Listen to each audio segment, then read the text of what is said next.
Greetings, friends. It's me, Wayman, and I'm back to do another video. This video is going to be about the Holy Spirit as demon from the Greco-Roman view, and I think that this will explain a lot of the things that transpire in the Old Testament, in the ancient Near East, out of Hebrew literature, ancient Near East, into Greek and Roman ideas that were absorbed, changed, and mixed up, and we'll see what the result is concerning the Christian view of the Holy Spirit. Holy Spirit. Holy demon. So that might sound kind of strange, simply because we're used to hearing demon in the negative. But since we're talking about religion, it's always good to have a beer. As I said before, I got one that I'm finishing up. So if you need to go get one, feel free to go get one. I think this is out. I'll go get one. You go get one. And then we'll meet back here in a second, all right?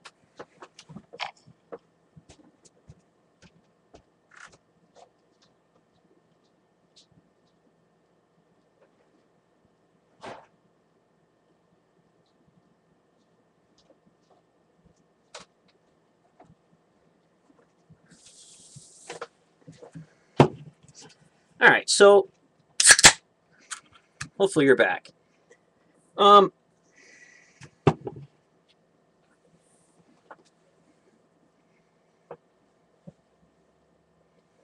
you read the pupil of Plato, Xenocrates, a lot of his views on demons and spirits and how it was applied was adopted into Christianity. So you need to forget about all that stuff. Forget about Plato for now. And forget about demons and evil connotations. I mean, in the New Testament, you can't even swing a cat around by the tail without hitting a demon. A lot of that was brought in by the Assyrians. They were very spooked out. Persians, very spooked out. And what's interesting is the Greeks, if a hero died, and they could become a spirit guide or helpful spirit to you.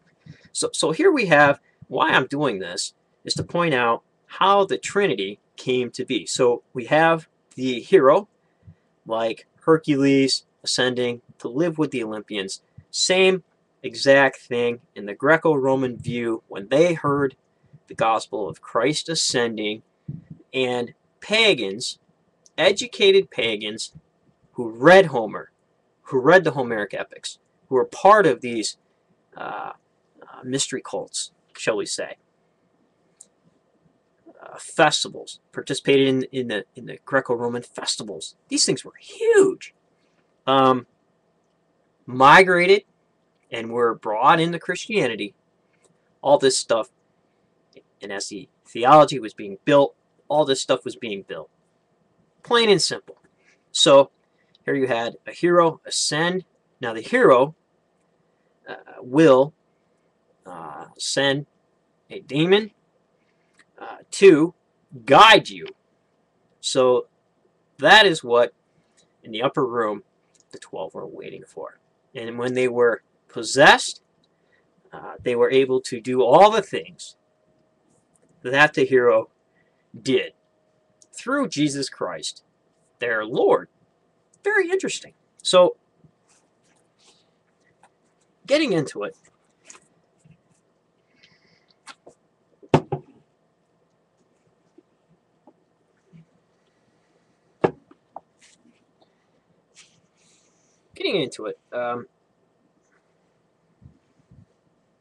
on the basis, this is Walter Burkert on his chapter Demon 181. On the basis of Hesiod's myth, however, that what did gain currency was for great and powerful figures to be honored after death as a daemon. Thus, in Aeschylus, Persians, the king Darius is conjured up as a daemon. You see this happen with Saul conjuring up Samuel, which is pretty interesting. So here's some of the ancient Near East being absorbed into Greek playwright by Euripides. Aeschylus, sorry. And if you ever get a chance to read this play, go ahead and read it. It's great. And in Euripides, of course, the chorus consoled Admetos over the death of Alcestis with the words, now she is a blessed Damien. While the murdered Rhesus is transformed into a prophesying man Damien, or demon. Plato contends that as a general policy, all who die fighting for their country should be honored as demons. So,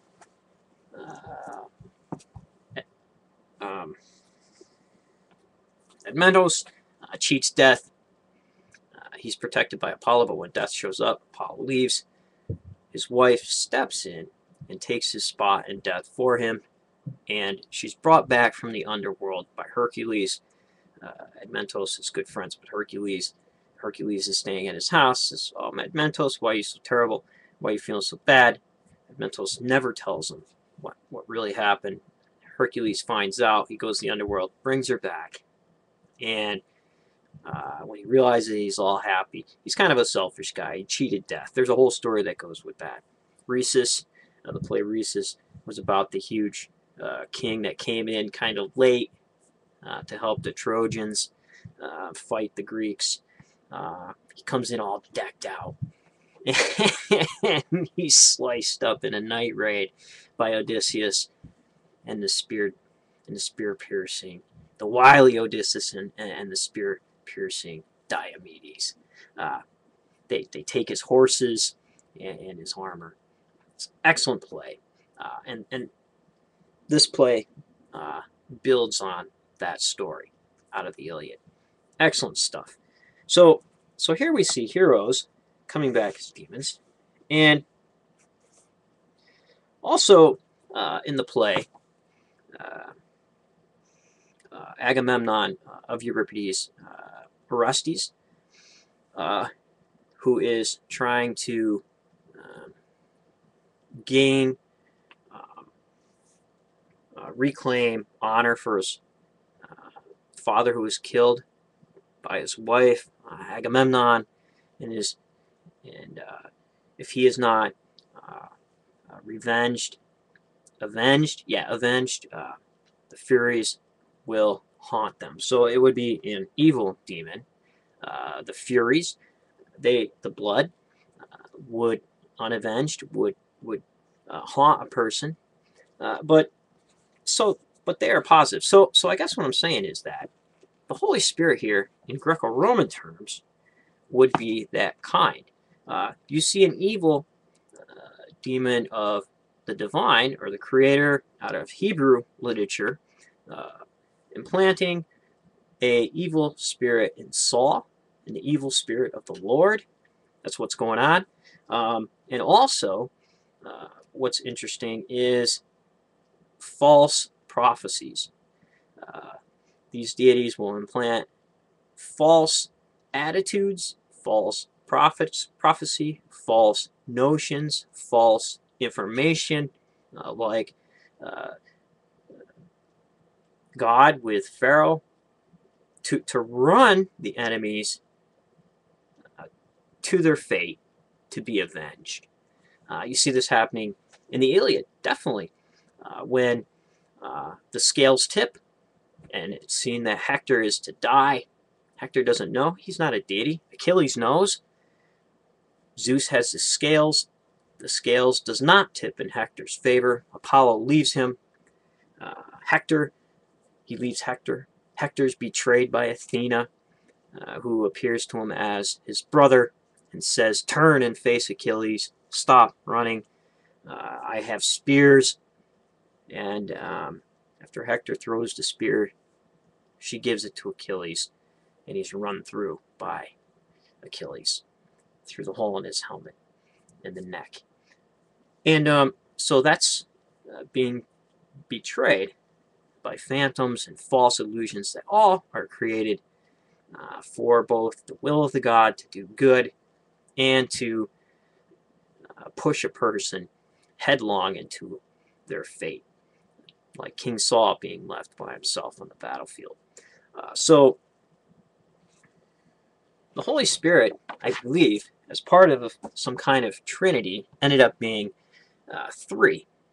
So the spirit of the hero, the demon of the hero, would be able to help you in some ways if honored correctly through some ritualistic form. That ritualistic, the coming of the demon, today would be sanctification, or the Spirit of Christ living within, or the Spirit of Christ enabling you, are some of the terms in Christianity, but happen on the battlefield, Greek battlefields.